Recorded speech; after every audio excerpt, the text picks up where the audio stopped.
बिस्मिल्लाहिर्रहमानिर्रहीम। अस्सलाम वालेकुम। मैं डॉक्टर शमाला हर्बलिस्ट अपने YouTube channel care and cure by Shamala में आज एक नई वीडियो आप लोगों से शेयर करने जा रही हूँ। आज का हमारा टॉपिक है मिलाज़मा या फ्रेकल्स, जो कि तकरीबन हर दूसरी तीसरी खातून का प्रॉब्लम है और आजकल तो मेल्स के अंदर भी ये प्रॉब्लम आना शुरू हो गया है। इसकी बहुत सारी वजूहत हैं जिसके ऊपर मैंने डिटेल वीडियो शामिल की हुई है अपने यूट्यूब चैनल पर, उसको आप ज़रूर देखिएगा। इंटरनल वजूहात अगर आपकी लाइफ के अंदर चलती रहेंगी, आपकी हेल्थ के अंदर शामिल रहेंगी, तो फिर यकीन मानिए कि मिलाज़मा हो या फ्रेकल्स हों, ये कभी भी सारी ज़िंदगी आपकी जान नहीं छोड़ेंगी। तो उसके लिए सबसे पहले आप देख लीजिए कि अगर आपको विटामिन सी की कमी है या उसके साथ साथ आपको ब्लड की कमी है, तो उसका ज़रूर आप उसका ट्रीटमेंट कीजिए, ताकि फिर आपकी जो एक्सटर्नल जितनी भी एक्टिविटीज़ हैं उनके ऊपर आप फोकस कीजिए इंटरनल के साथ साथ, तो फिर ये आपकी इंशाल्लाह इन चीज़ों से जान छूट जाएगी। आज मैं एक एलोपैथिक ट्यूब है उसका रिव्यू शेयर करने जा रही हूँ,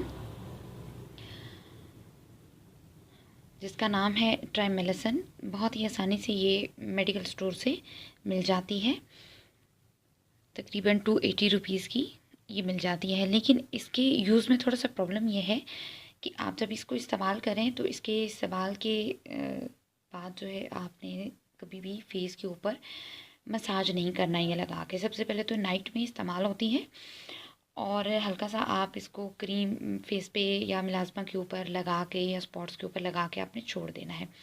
उसके बाद मॉर्निंग में आपने इसको वॉश कर लेना है, या मैक्सिमम भी अगर आपने इसका टाइमिंग रखना है कि कितनी देर तक हम अपने फेस पे या स्पॉट्स पे लगाए रखें, तो उसका मेथड ये होगा कि कम से कम 1 घंटा और ज़्यादा से ज़्यादा 3 घंटे आप इसको लगा के रख लीजिए अपने फेस पे, छाइयों पे, और उसके बाद इसको वॉश कर लीजिए। अब वॉश करने में भी बड़ा ज़बरदस्त तरीके से इसको ध्यान रखना पड़ता है। उसकी वजह यह है कि थोड़ी सी हाई लेवल के केमिकल्स होते हैं इसके अंदर। स्किन इसकी वजह से पील ऑफ होती है, थोड़ी सी रेड भी होती है, किसी किसी की स्किन होती है, हर एक की स्किन पील ऑफ नहीं होती और हर एक की स्किन रेड भी नहीं होती। कुछ ऐसी हार्ड स्किन है जिनकी बड़ी आसानी से रिमूव हो जाती हैं इसकी वजह से फ्रेकल्स। लेकिन ज़्यादातर जो देखने में आया है, जो मेरे अपना जो पर्सनल एक्सपीरियंस है, जो मैंने यूज़ करवाई है, तो उसमें स्किन पील ऑफ भी होती है। लेकिन पील ऑफ होने का मकसद ये नहीं है कि आपकी स्किन खुदा न खास्ता कोई डैमेज हो गई है, कुछ हो गया है, ऐसा कुछ भी नहीं होता। अब जितनी भी फ्रेकल्स होती हैं वो स्किन की निचली तह तक होती हैं, क्योंकि जैसे मैंने बताया कि इंटरनल इश्यूज़ की वजह से फ्रेकल्स या मिलाज़मा जो बनना शुरू हो जाता है, सनबर्न की वजह से मिलाज़मा होना शुरू हो जाता है, सन टैन होना शुरू हो जाता है। ये तमाम किस्म के स्पॉट्स के ऊपर ये काम करती है बहुत ही अच्छे तरीके से, अगर इसको यूज़ अच्छे तरीके से किया जाए। तो उसमें फिर होगा कुछ इस तरीके से कि आपने जब आप इसको वॉश करेंगी तो बहुत ही रगड़ रगड़ के फेस को वॉश नहीं करना है। बस किसी भी सोप से, फेस वॉश से आपने फेस धो लिया। उसके बाद आपने क्या करना है कि स्किन चूँकि ड्राई हो जाती है, स्किन पील होती है, वो जो डेड हो चुकी होती है स्किन, सबसे पहले तो ये फ्रेकल्स को जो निचली तह होती है स्किन की, उससे ये बाहर निकालती है और हर फ्रेकल क्रीम ये काम ज़रूर करती है। उसके बगैर अगर आप कहें कि फ्रेकल क्रीम वर्क कर जाए और विदाउट स्किन पीलिंग या विदाउट शो किए हुए फ्रेकल्स को वो ख़त्म कर दे, तो ऐसा कभी भी मुमकिन नहीं है। ये एक नेचुरल सी बात है। जब तक स्किन के अंदर से फ्रेकल्स या मिलाज़मा नहीं निकलेंगी, तब तक आपकी फ्रेकल्स या मिलाज़मा ख़त्म नहीं होगा। जो स्पॉट्स वगैरह होते हैं एक्नी के, या किसी रैश की वजह से स्पॉट पड़ गया, जलने की वजह से हो गया, वो तो चले ख़त्म हो जाएगा, लेकिन फ्रेकल्स या मिलाज़मा कभी भी ख़त्म नहीं होगा विदाउट पीलिंग, विदाउट हल्की फुल्की रेडनेस।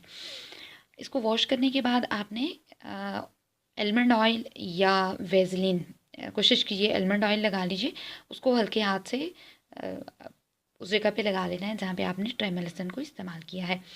लगा के आपने छोड़ देना है, रब बिल्कुल नहीं करना। और जिनकी बहुत ज़्यादा सेंसिटिव स्किन है उनको मैं ये रिकमेंड करूँगी कि मतलब 3 दिन बाद, 4 दिन बाद आप इसको इस्तेमाल करें एक टाइम, ज़्यादा नहीं, सिर्फ रात को इस्तेमाल करें, क्योंकि इसके लगाने के बाद ना आप सन में जा सकते हैं और ना ही आप किचन में जा सकते हैं। हीटेड एटमॉस्फेयर में तो बिल्कुल ही अलाउड नहीं है।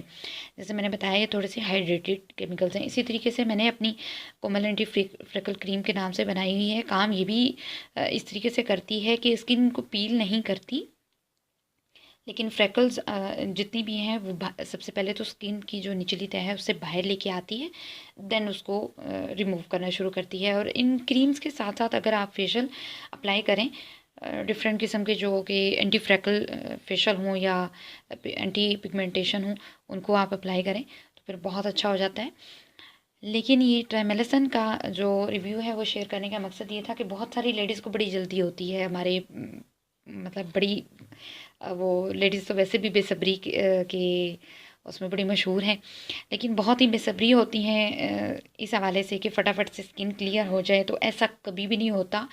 और अगर आप ये समझती हैं कि फटाफट से स्किन रिकवर हो जाए और फटाफट से रिमूव हो जाएं फ्रेकल्स, तो ऐसा कभी भी नहीं होता।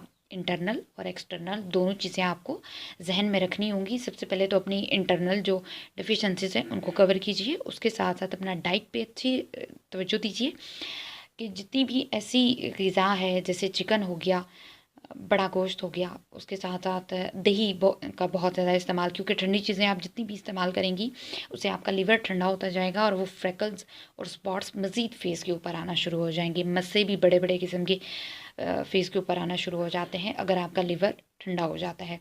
तो इन चीज़ों के ऊपर ज़रूर फोकस कीजिएगा। और अगर कोई आप एलोपैथिक मेडिसिन इस्तेमाल करती हैं दैन कभी भी ऐसा नहीं होगा कि विदाउट स्किन पीलिंग जो है या फ्रेकल्स को वाज़िया किए बगैर आपकी फ्रेकल्स ख़त्म हो सकें। ये बहुत ही हमारे सोसाइटी में एक अलमिया समझ लें कि झटपट की बहुत ज़्यादा आती होती हैं लेडीज़, और कोशिश उनकी यही होती है कि फटाफट से हमारा जो प्रॉब्लम है वो सॉर्ट आउट हो जाए। तो ऐसा कभी भी नहीं होता। मैजिक हमारी दुनिया के अंदर नहीं है, अल्लाह ताला करना चाहे तो उसके हाथ में है। लेकिन जो सॉल्यूशन मैंने आपको बताया है थ्रू प्रॉपर वे बताया है, अगर आप उसको फॉलो करती हैं इंटरनल और एक्सटर्नल के हवाले से, तो फिर आपका जो प्रॉब्लम है वो सॉर्ट आउट हो जाएगा, बड़ी आसानी से हो जाएगा। लेकिन हर चीज़ का एक तरीका होता है, जिस तरीके से मैंने आपको बताया है उस तरीके से अगर चलेंगी तो बिल्कुल बहुत ही सेफली क्योरली आप अपने प्रॉब्लम से निकल सकती हैं इंशाल्लाह। आज तक की वीडियो के लिए इतना ही, और फिर नई वीडियो के साथ दोबारा इंशाल्लाह हाजिर होंगे। तब तक के लिए अल्लाह हाफ़िज़। और मुझे फ़ीडबैक ज़रूर दीजिएगा कि आपको किस तरीके की मज़ीद वीडियोस चाहिए, और आपने अपने प्रॉब्लम्स मुझे आप मेल भी कर सकती हैं ताकि मैं आपकी मज़ीद प्रॉब्लम्स के ऊपर फोकस करूँ और कोशिश करूँ कि आपकी जितनी हेल्प कर सकूँ ज़रूर करूँ।